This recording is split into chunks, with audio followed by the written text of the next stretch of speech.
Segunda carta de Paulo aos Coríntios, capítulo número 5. Deus abençoe a banda também. Louva a Deus pela vida de vocês. A gente veio para adorar, já já a gente adora mais. Segunda carta de Paulo aos Coríntios, capítulo de número 7. E o versículo de número 17. Segunda carta de Paulo aos Coríntios, capítulo de número 5 e o verso 17. Quantos acreditam no poder da palavra de Deus? Diga, ô glória. Segunda carta de Paulo aos Coríntios, capítulo de número 5 e o verso de número 17. Os amados encontraram, digam amém.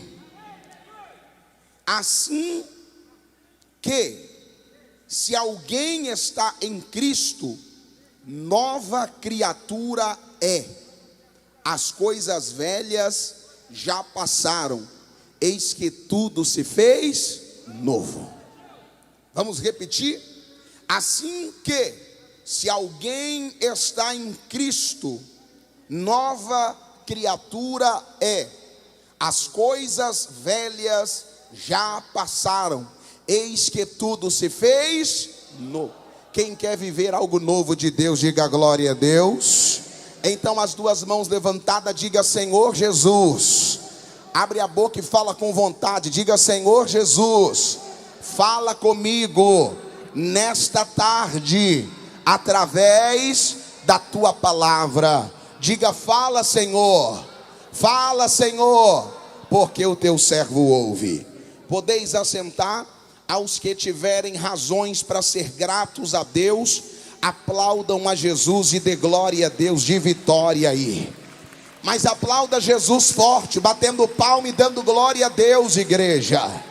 Mais forte, batendo palma e dando glória a Deus, porque Ele é vivo e está em nosso meio.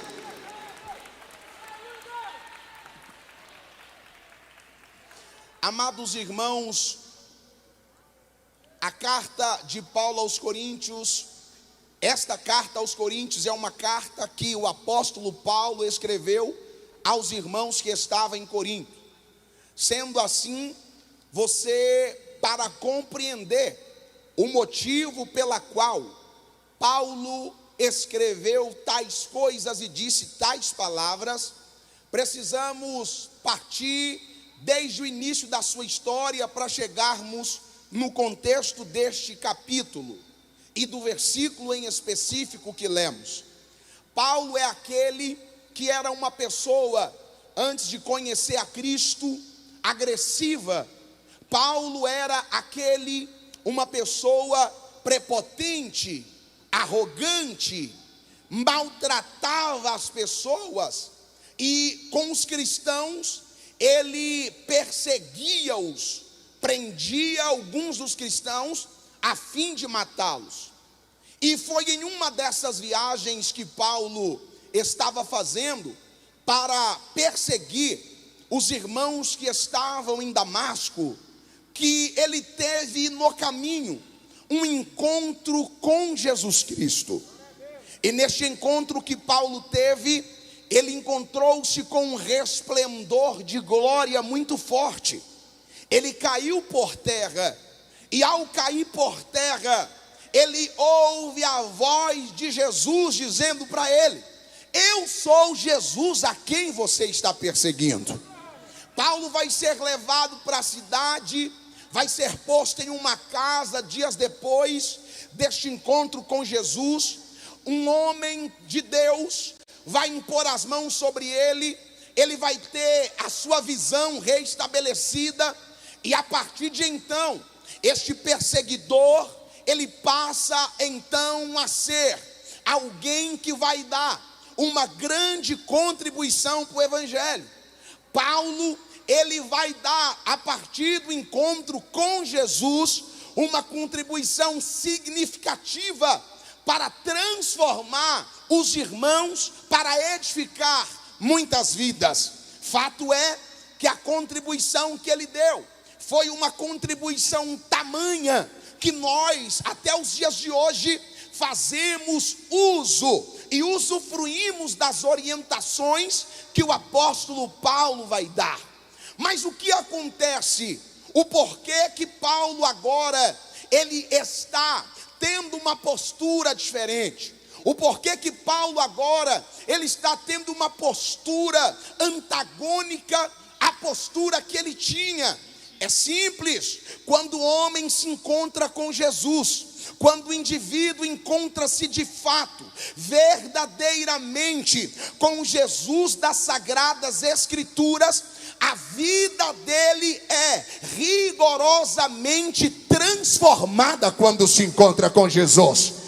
Paulo, ele que era alguém que maltratava os cristãos, ele é alguém que perseguia os cristãos, ele era alguém que até por vezes participava da execução dos cristãos. Agora transformado, ele está dizendo o quê? Não vivo mais eu, mas Cristo, ele quem vive sobre a minha vida. Não estou mais vivendo, eu morri, a minha vontade morreu, o meu desejo morreu, agora Cristo está vivendo, falando através da minha vida. Quem aqui já encontrou Cristo e pode dizer: Cristo vive em mim? Levanta a mão e dá um glória a Deus de vitória. E ele então, a partir de um encontro com Cristo, começa a anunciar o evangelho em diversos locais aonde ele passara. Corinto, um dos lugares aonde Paulo passou. E qual era a metodologia de Paulo em anunciar o evangelho? O desejo ardente, latente em seu coração era fazer com que a maioria ou todas as pessoas que o cercassem ouvissem o verdadeiro evangelho e fossem convencidas a servir e a seguir a Jesus. Então ele chegava em uma cidade, pregava o evangelho, reunia um grupo, deixava aquele grupo ali após uma base espiritual já ter sido feita. Ele ia embora para um outro lugar, estabelecia alguém naquele ambiente para tomar conta e prosseguir com a experiência do evangelho de Cristo, e ia então a uma outra cidade para fazer o mesmo, anunciando o evangelho. E na cidade de Corinto, depois de Paulo já ter passado lá, já ter implantado igreja, já ter apresentado Cristo aos irmãos em Corinto, falsos mestres começaram a aparecer. E o que os falsos mestres diziam? Paulo está equivocado, Paulo não está correto, porque os judeus defendiam exclusivamente que deveriam seguir as leis de Moisés, não compreendendo o evangelho da graça que Paulo havia pregado, Paulo havia ensinado. Então os falsos mestres chegaram em Corinto, começando a querer fazer com que Paulo se passasse como um mentiroso, fazer com que Paulo se passasse como alguém que estava com interesses escusos na sociedade em Corinto e estava confundindo os irmãos. E Paulo, desde o primeiro capítulo da primeira carta aos Coríntios, ele está representando ou apresentando a sua defesa e dizendo o porquê que ele cria, o porquê que ele apresentava o evangelho. Na primeira carta de Paulo aos Coríntios, ele vai dizer: o evangelho para muitos é loucura, mas para nós que já fomos salvos é o poder de Deus para transformar a vida do homem. E quando Paulo diz isso, ele diz isso pautado e baseado na sua experiência. Ele diz isso pautado no encontro que ele havia tido com Jesus no caminho de Damasco. Vocês estão dizendo que é uma loucura o que eu estou fazendo, vocês estão dizendo que é uma loucura o que eu estou pregando, mas eu sei o que eu estou falando. Paulo diz: para vocês é loucura, mas eu creio neste poder que transforma a vida do homem, este poder que transforma a vida do indivíduo. Levanta a mão direita para cima, você que pode. Levanta a mão esquerda também, que eu recebo dos céus a autorização para liberar uma palavra sobre a tua vida nesta tarde. Este evangelho que está sendo pregado aqui é o mesmo evangelho que Paulo pregava, e este evangelho para muitos é loucura, mas nessa tarde o Senhor está dizendo: eu tenho poder para mudar a tua vida, poder para transformar a tua história, poder para fazer você viver algo novo. Quem pode dar um glória a Deus por esta palavra, dá um glória de vitória.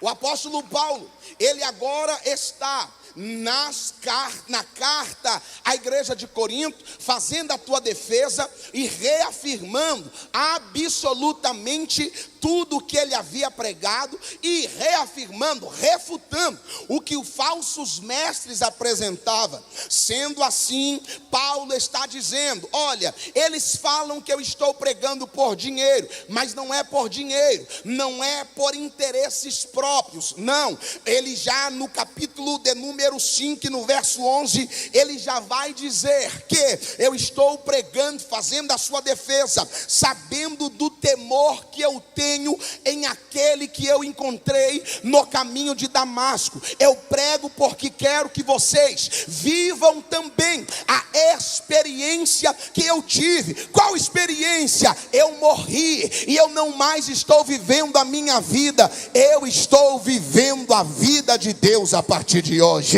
Glória a Deus. A partir de então, estou vivendo a vida de Cristo. E dito isso, eu explico a você, nós precisamos também a ter um coração transformado.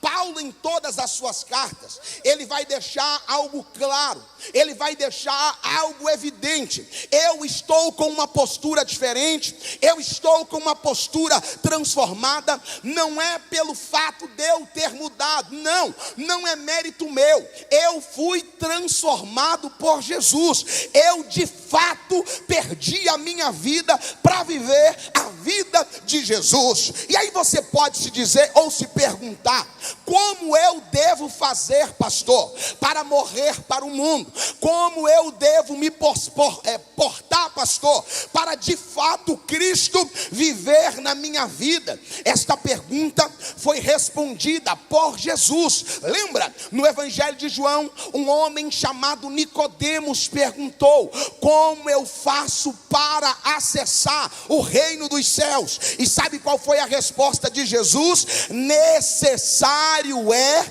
nascer de novo. Aquele que é nascido da carne é carne, mas o que é nascido do Espírito é Espírito. Entende-se que o novo nascimento, ele parte do princípio que quando você entrega a tua vida a Jesus, você vai ter a sua confissão pública de fé, indo até as águas batismais. E quando você está decidido a se batizar, ali acontece exatamente o sepultamento do vivo. Lembra? Você que é batizado, lá no pré-batismo, na escola bíblica, os que participam, você vai lembrar que o batismo ele serve para arrependimento de pecado e a mortificação da sua carne. Sendo assim, quando você se batiza, você está morrendo para o mundo e nascendo outra pessoa, nascendo uma nova criatura. Então, para que fique claro e você compreenda, o ato de se batizar, o pastor, o ministro que está ali, ele está te sepultando vivo.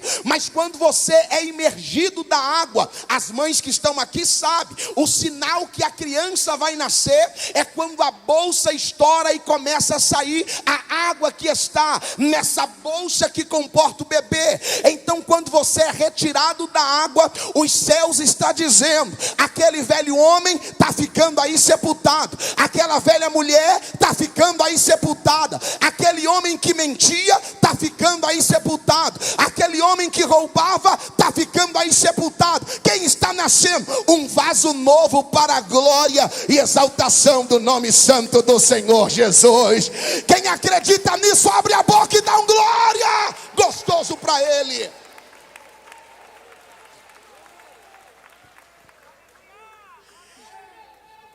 E quando você está de fato nascendo de novo, não confunda, não é renascer, é nascer. Quem renasce, ele já tem uma filiação. Quem renasce, ele já tem costumes. Quem renasce, ele já tem uma identidade própria. Quem renasce, já tem desejos próprios. Mas quando você nasce em Deus, tudo isso é retirado de você. Você está nascendo um bebê e você está se submetendo ao senhorio do nosso Senhor. E você passa então a fazer uso das palavras do apóstolo Paulo, dizendo: agora, Senhor, não vivo mais eu, mas Cristo vive na minha vida. E aqui eu quero abrir um parêntese e explicar algumas coisas para você. Você já morreu para o mundo. Deixa eu perguntar, quem aqui tem essa consciência que você já morreu para o mundo? Levanta a mão e diga glória a Deus. Quem aqui tem essa consciência, levanta a mão e diga glória a Deus. Se você já morreu para o mundo, eu preciso esclarecer algumas coisas para você. A Bíblia disse que em Cristo, não é em outra coisa, é aqueles que estão em Cristo, eles são novas criaturas, e as coisas velhas já se passaram, e eis que tudo se fez novo. Levanta a mão que eu quero profetizar sobre a tua história. Levanta a mão que eu quero liberar uma palavra sobre a tua vida. Você viverá um novo momento de Deus. Você viverá uma nova fase de Deus. Você viverá uma nova fase da tua vida em Cristo. Muitos de vocês não receberam o que deveriam receber, ou estão fazendo propósitos de campanha, pedindo a Deus coisas que vocês já possuem, por ainda não ter entendido. Eu nasci em Deus, sou filho dele, eu ainda não me apossei do que ele tem para a minha vida, mas nessa tarde o Senhor está dizendo: se você quiser, pode se apossar, porque os céus estão abertos. Você não anda mais sendo dominado pelo mundo. Você nasceu em Deus, você nasceu em Cristo, você tem a palavra, você tem os céus em seu favor e em seu benefício. Você nasceu em Deus. O nascer em Deus significa que eu não mais estou vivendo conforme os meus próprios desejos.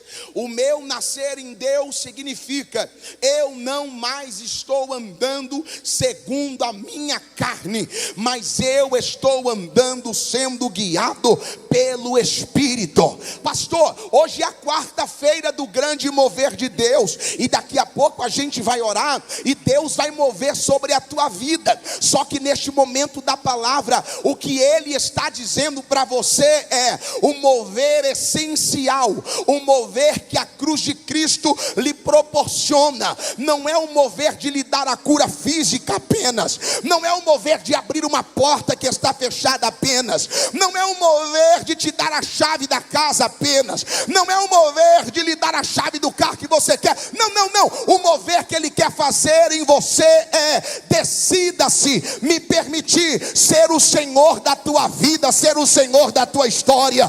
Permita-me de fato dirigir a tua vida para caminhos de vitória. Eu não sei você, meu irmão, mas hoje os céus está fazendo uma proposta para os crentes que estão aqui no templo da glória de Deus. Quer deixar eu dirigir a tua vida? Quer deixar eu conduzir a tua casa? Quer deixar de fato eu ser o Senhor da tua vida? Se ele for o Senhor, você estará guardado debaixo das asas do Onipotente. Se ele for o teu Senhor, não vai lhe faltar absolutamente nada, porque ele cuidará da tua vida. Quem quer que ele seja o Senhor da tua vida? Quem aceita que ele seja o Senhor da tua vida? Com a mão levantada, abre a tua boca e dá glória a Deus mais alto que você já deu, porque ele está em nosso meio. Ele está em nosso meio e ele quer ser o Senhor da tua vida.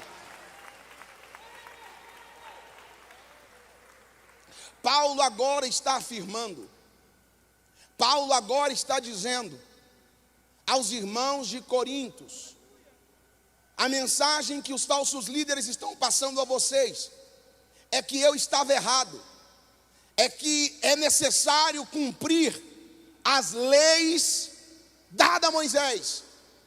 Agora é o período da graça. Ficou mais fácil? Não, a graça é bem mais difícil que a lei. Vocês precisam entender, ao reconciliarmos com Cristo, as coisas velhas, o que acontece com elas? Já passaram, e agora? Eis que tudo se fez novo. O que Paulo está dizendo é: não há mais necessidade de vocês viverem debaixo do jugo da lei. Não há mais necessidade de vocês viverem oprimidos pela lei. Não. O sangue de Cristo foi derramado, e agora vocês têm livre acesso a Deus. Como? Se vocês clamarem, os céus vai atender o clamor que vocês fizerem. Levanta a mão direita para o céu. Nesta tarde eu sei que você veio clamar, nesta tarde eu sei que você veio pedir, e a palavra de Deus para a sua vida não é outra senão: você já morreu para o mundo, você não precisa contar com o mundo, você pode clamar, os céus irá te atender. Você pode contar com o favor de Deus, você pode contar com o favor dele para a tua vida, você pode contar com o favor dele para a tua casa. Você vai receber o favor de Deus. Nós receberemos o favor dos céus. Mas aplauda Jesus de verdade, dando glória a Deus. Você que acredita, adore a Ele de verdade nesta tarde, adore a Ele.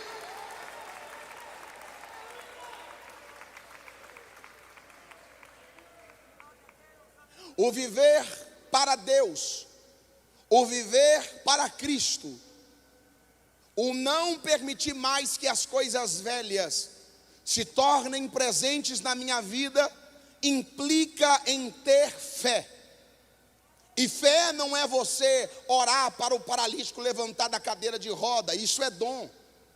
Fé não é você orar para que a enfermidade desapareça, isso é dom, e nós cremos nisso.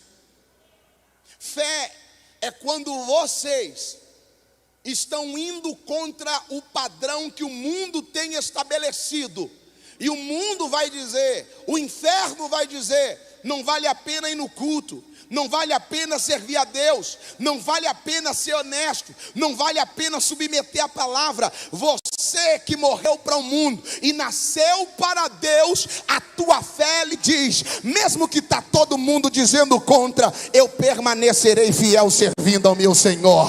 Mesmo que tudo está indo contrário, eu permaneço. Os que vão permanecer firmes, levanta a mão e dá o glória a Deus o mais alto que você puder aqui nessa tarde. E por quê, pastor? Porque eu morri para o mundo. Mas alguém lhe dirá: é uma loucura você abandonar tudo que você curtia fazer. É uma loucura você desprezar todos os seus amigos, que você, ou melhor, você abandonar todas as festas que a gente ia, você abandonar todos os ambientes. É loucura. Paulo já responde: de fato, para os que não viveram a experiência que eu vivi, o evangelho é loucura, mas para eu que fui alcançado pelo poder de Cristo, o evangelho é o poder que transforma vidas. Levanta a mão, que é este poder que eu quero liberar sobre a tua vida, que os céus está liberando sobre a tua vida, por intermédio da palavra. Segura a mão levantada, enquanto eu vou profetizando. Quem quiser ir recebendo, é só ir dando glória a Deus para receber. É este poder do evangelho que vai transformar a tua casa, é este poder do evangelho que vai transformar a tua família, é este poder do evangelho que vai revolucionar a tua história, é este poder do evangelho que vai te fazer viver em novidade de vida. Eis que as coisas velhas já se passaram, e eis que tudo se tornaram novo. Eis que as coisas velhas, as coisas antigas estão no passado. Deus está te dizendo: experimente o novo que eu tenho para você. Quem recebe esta palavra, abre a tua boca e dá o glória a Deus mais alto que você já deu em toda a tua vida.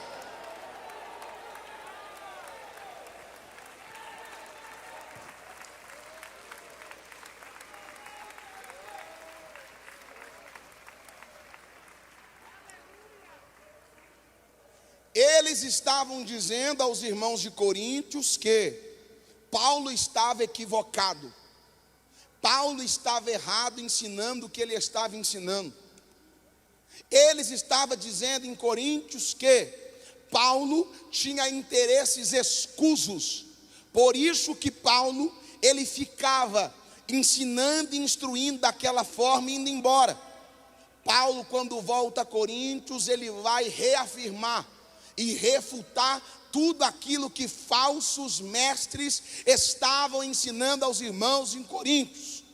Ele vai refutar todo o capítulo de 3 a 5 de 2 aos Coríntios. Paulo está explicando, refutando e dizendo: reconciliemos com Deus, reconciliemos, pois, com o Senhor. Não vivam debaixo do jugo da lei. Vocês foram mortos e agora vocês estão vivos, vivendo a vida de Cristo, vivendo a vida do Senhor. E é esta vida que eu estou anunciando a você aqui hoje à tarde. Morra para a tua vida, perca o teu desejo, perca o senhorio pessoal, perca o domínio, perca o controle e permita que o Senhor Jesus esteja no governo e no controle da tua história.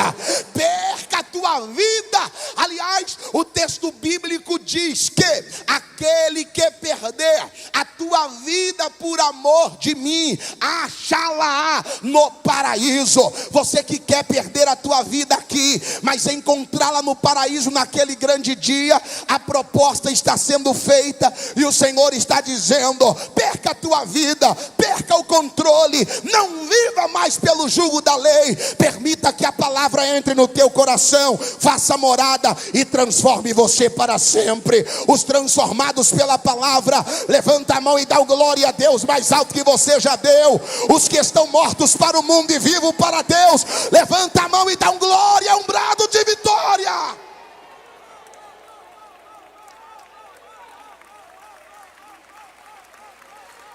Glória a Deus.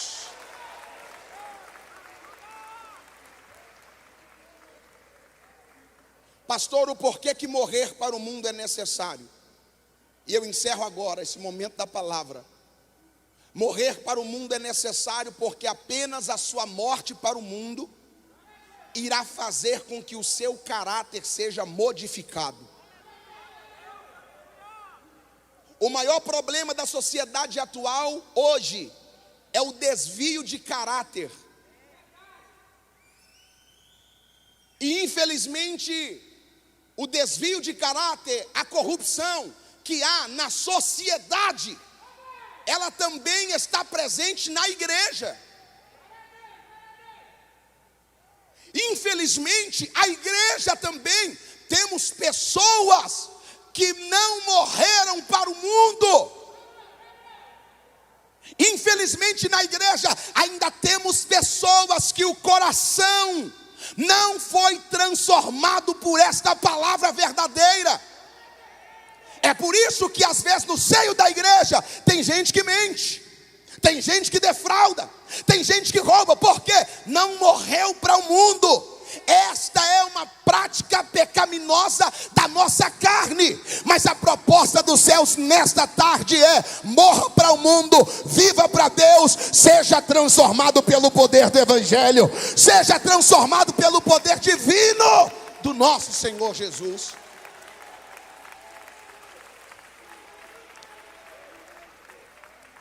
Não se engane, o caráter do indivíduo só é mudado por obra e graça do Espírito Santo. Não se engane, o coração do homem só é transformado por obra e graça do Espírito Santo. Não se iluda, não há transformação na vida do indivíduo se o Espírito Santo não estiver nele. Porque quem convence o homem do pecado, só o poder do Espírito Santo. Pastor, não, eu conheço pessoas honestíssimas que não têm Deus, a nossa carne quer pecar. O próprio apóstolo Paulo diz: o bem que eu quero fazer, este eu não faço, o mal quando vejo, já fiz. Como eu posso resolver essa questão então, pastor? Morra para o mundo, mortifique a tua carne e diga: Senhor, eu não quero viver a minha vida, eu quero viver a vida do Senhor aqui na terra. Faça como Paulo disse: não vivo mais eu, deixe Cristo viver em você, deixe Cristo viver na tua vida, deixe Deixe Cristo viver em tua casa, em tua família. Só é possível se você abrir o teu coração. Qual é a função do pastor? Qual é a função da igreja? Anunciar o evangelho. E sabe o que o texto bíblico diz? Eis que eu estou à porta e bato. Se alguém ouvir a minha voz e abrir a porta, eu entrarei e cearei com ele e ele comigo. O que o Senhor quer de mim, pastor?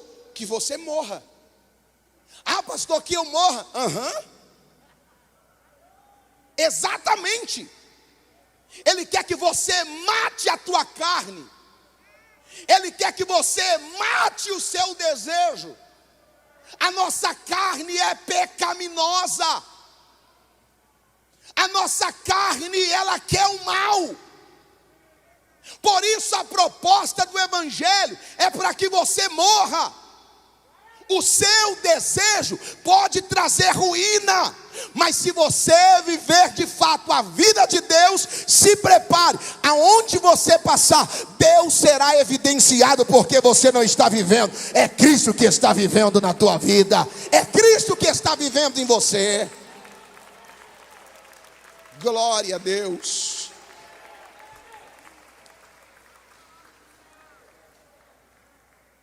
Para muitos, o que estamos dizendo e pregando aqui é loucura. De fato, o evangelho é loucura para quem não teve a experiência com Jesus do evangelho. Mas para os que já tiveram, é o poder de Deus transformador para a vida do ser humano. E eu quero convidar algumas pessoas que estão aqui hoje, que você reconhece o que? Eu preciso morrer. Eu preciso abandonar a minha vida de pecado. Eu preciso abandonar a minha vida de maldade.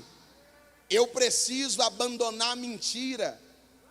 Eu preciso que Cristo me transforme.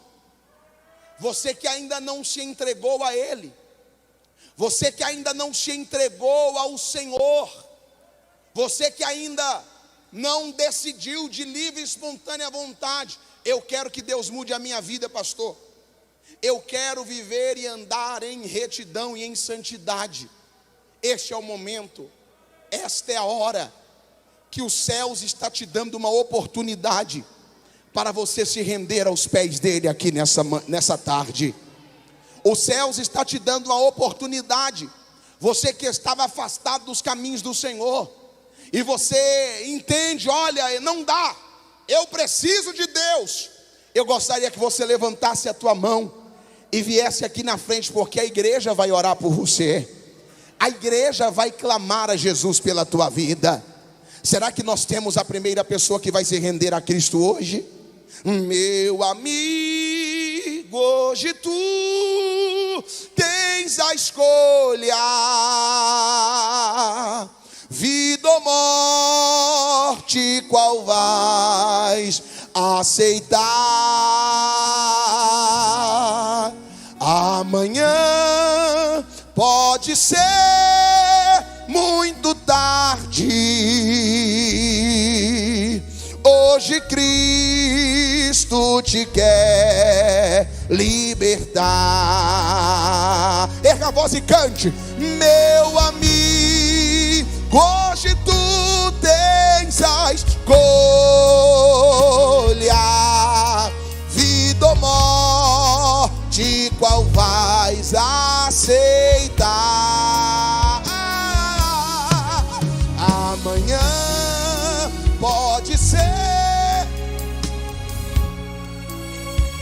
de hoje Cristo te quer libertar. Estamos te aguardando, ainda dá tempo. Ao findar o labor desta vida, quando a morte ao teu lado chegar, qual destino terá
Temos 5 pessoas diante do altar.